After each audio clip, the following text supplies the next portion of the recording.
আসসালামু আলাইকুম। সবাইকে টেকনিক ইজ এডুকেশনের পক্ষ থেকে জানাচ্ছি স্বাগতম। আমি ফারিয়া চলে আসলাম নতুন আরেকটি পর্ব নিয়ে। আজ আমরা আলোচনা করব কম্পিউটার ও ইন্টারনেট ব্যবহারের আসক্তি, অর্থাৎ আমরা যে কম্পিউটার ব্যবহার করছি বা ইন্টারনেট ব্যবহার করছি এর প্রতি আমরা কতটা অ্যাডিক্টেড এই বিষয় নিয়ে আমরা আলোচনা করব। এটা আসলে তোমাদের সবার কাছে খুবই জানা এবং পরিচিত, কারণ তোমরা সবাই খুব গেম খেলতে পছন্দ করো এবং গেমের প্রতি অনেকে অ্যাডিক্টেড অ্যান্ড সামাজিক যোগাযোগ সাইটে অনেকে অ্যাডিক্টেড।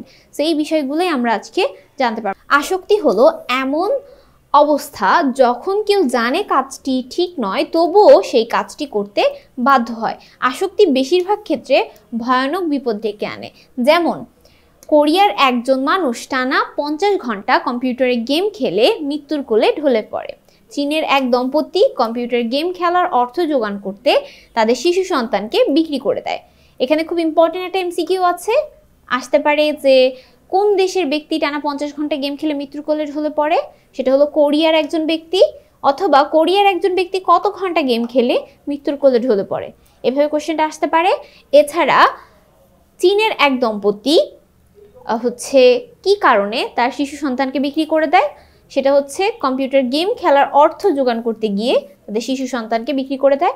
বা কোন দেশের এক দম্পতি শিশু সন্তানকে বিক্রি করে দেয় শুধুমাত্র গেম খেলার অর্থ জোগাড় করতে, এভাবে কোশ্চেনটা আসতে পারে। সো অ্যান্সার হচ্ছে চীনের এক দম্পতি। ওকে, শুধু তাই নয়, যারা সপ্তাহে অন্তত 6 দিন টানা 10 ঘন্টা করে কম্পিউটার ব্যবহার করে তাদের মস্তিষ্কের গঠনও এক ধরনের পরিবর্তন হয়ে থাকে। এই আসক্তি অত্যন্ত ভয়ঙ্কর বা ভয়াবহ। সাইবার জগতে মূলত 2 ধরনের আসক্তি দেখা যায়। 1, কম্পিউটার গেমের প্রতি আসক্তি। 2, সামাজিক যোগাযোগে আসক্তি। এখন তুমি বলো তুমি কোনটিতে আসক্তি? আচ্ছা,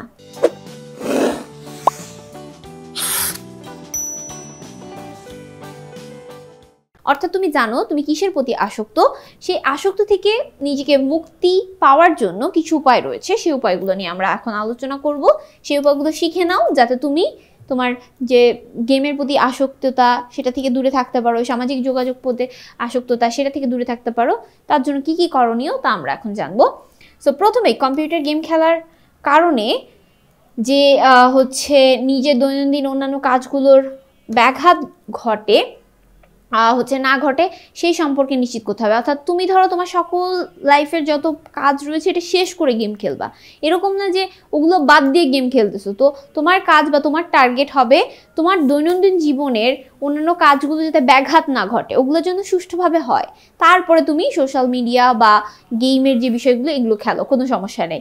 জীবনে গুরুত্বপূর্ণ কাজ যেমন পড়ালেখা, হোমওয়ার্ক, মাঠে খেলাধুলা করা ও এক্সট্রা কারিকুলাম অ্যাক্টিভিটি ঠিক রাখতে হবে। এক্সট্রা কারিকুলাম অ্যাক্টিভিটি বলতে আমরা তো সবাই জানি যে বিভিন্ন ধরনের ডিবেট ক্লাবে অংশগ্রহণ করা বা কোনো কম্পিটিশন হচ্ছে সেটাতে অংশগ্রহণ করা, পড়াশোনা করলে যখন তুমি ভালো করবা সেই ক্ষেত্রে ওখানে তুমি ভালো ভালো সার্টিফিকেট পাচ্ছ, ওখানেও একটা ক্রেডিট তুমি যুক্ত করতে পারছো। এই বিষয়গুলোতে আমাদের, বা খেলাধুলা করে তুমি কোনো জায়গায় ফার্স্ট হলা, ঠিক আছে, বার্ষিক ক্রিয়া খেলায় তুমি ফার্স্ট হলা, এগুলো কিন্তু তোমার এক্সট্রা কারিকুলাম অ্যাক্টিভিটিসের সাথে যুক্ত হবে।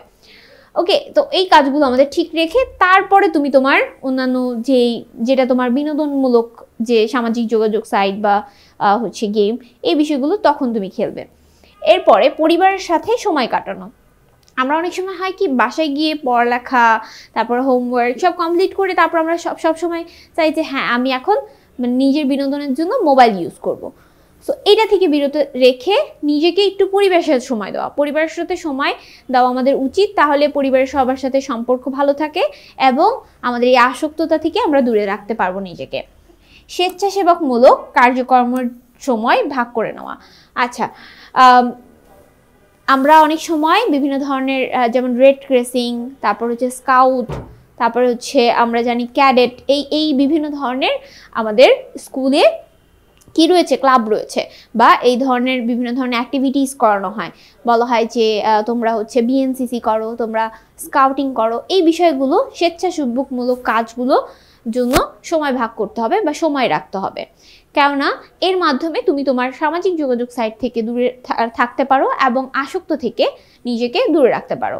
সামাজিক যোগাযোগ মাধ্যমে যাদের সাথে যোগাযোগের প্রয়োজন নেই এমন মানুষের কাটছট করে সংখ্যা কমিয়ে আনতে হবে। অর্থাৎ সামাজিক যোগাযোগ সাইটে যাদের তোমার প্রয়োজন নেই, যাদের সাথে তুমি কখনো চিনো না, যাদের সাথে তোমার কোনো প্রয়োজন নেই, তাদেরকে বাদ দিয়ে দিতে হবে, তাদেরকে ফ্রেন্ড লিস্টে রাখা যাবে না। পরীক্ষা আসলে বা অন্যান্য গুরুত্বপূর্ণ কাজ থাকলে সামাজিক যোগাযোগ সাইট ডিঅ্যাক্টিভ করে ফেলার অভ্যাস রাখতে হবে।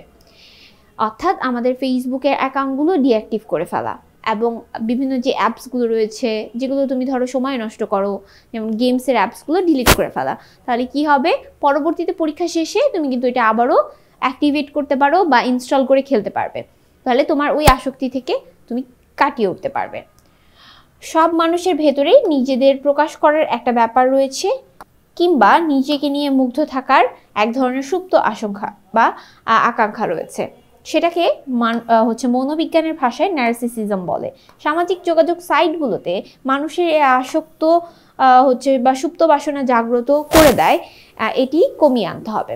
অর্থাৎ আমরা নিজেকে প্রকাশ করা বা নিজেকে ফেমাস করার জন্য সামাজিক যোগাযোগ সাইট অনেকে ব্যবহার করে থাকি, এবং এই যে বিষয়গুলো নিজেকে নিয়ে মুগ্ধ থাকা বা সামাজিক যোগাযোগ সাইটে অনেক বেশি টাইম দেওয়া, এই বিষয়গুলো থেকে নিজেকে দূরে রাখতে হবে।